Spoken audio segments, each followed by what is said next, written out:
Hello guys, എല്ലാവർക്കും നമസ്കാരം. ഇത് നമ്മളെ അടുത്തൊരു വീഡിയോ ആണ്. ഇന്ന് സെയിം പിടുത്തം തന്നെ കേട്ടോ.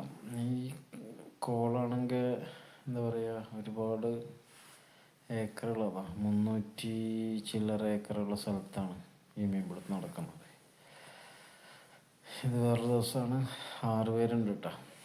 മനോജേട്ടനും ടീം തന്നെയാണ്. ഷൺമുഖേട്ടൻ, ഷിഹാബ്, ഷബീർ, പിന്നെ കോക്കൂരുള്ള സിദ്ദീഖ് ഉണ്ട്. ഒരു കൂട്ടുകാരൻ വേറൊരാളുണ്ട്. അങ്ങനെ 6 പേരുണ്ട്.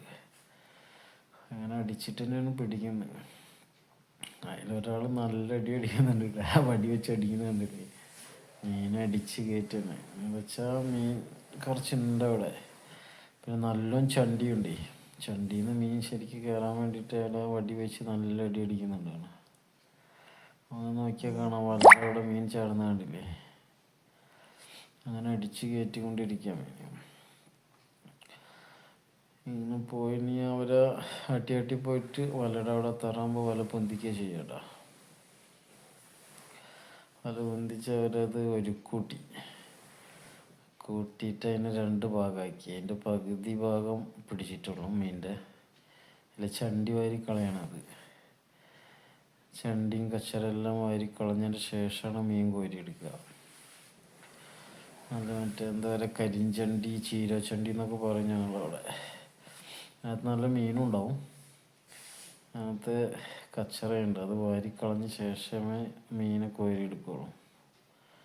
2 പേരും കൂടെ അത് കച്ചറ വാരി കളയാണ്. കച്ചറൊക്കെ വാരിക്കളഞ്ഞതിന് ശേഷം കൊട്ടവല ഉപയോഗിച്ച് കോരിയെടുക്കുകയാണ് ചെയ്യുക. എന്നിട്ട് കൊട്ടയ്ക്കകത്താക്കി സ്കൂട്ടറിൽ കയറ്റിയിട്ടാണ് വീട്ടിലേക്ക് കൊണ്ടുവരാം. വീട്ടിൽ കൊടുന്നത് വീണ്ടും പഴയ തന്നെ ടാർപ്പാലിട്ട് സൂക്ഷിച്ച് വയ്ക്കും. ചിലപ്പോൾ അന്ന് കച്ചവടക്കാർ വന്ന് കൊണ്ടാതോ കൊട്ടവലയായിട്ട് അതൊക്കെ കോരാൻ പോകുന്നത്. കൊട്ടവലയായിട്ട് കോരി എടുക്കും. എന്നിട്ട് മേലെ കൊട്ട ഇരിക്കുന്നുണ്ട്, അതിനകത്തിട്ടിട്ടാണ് കൊണ്ടുപോകാം.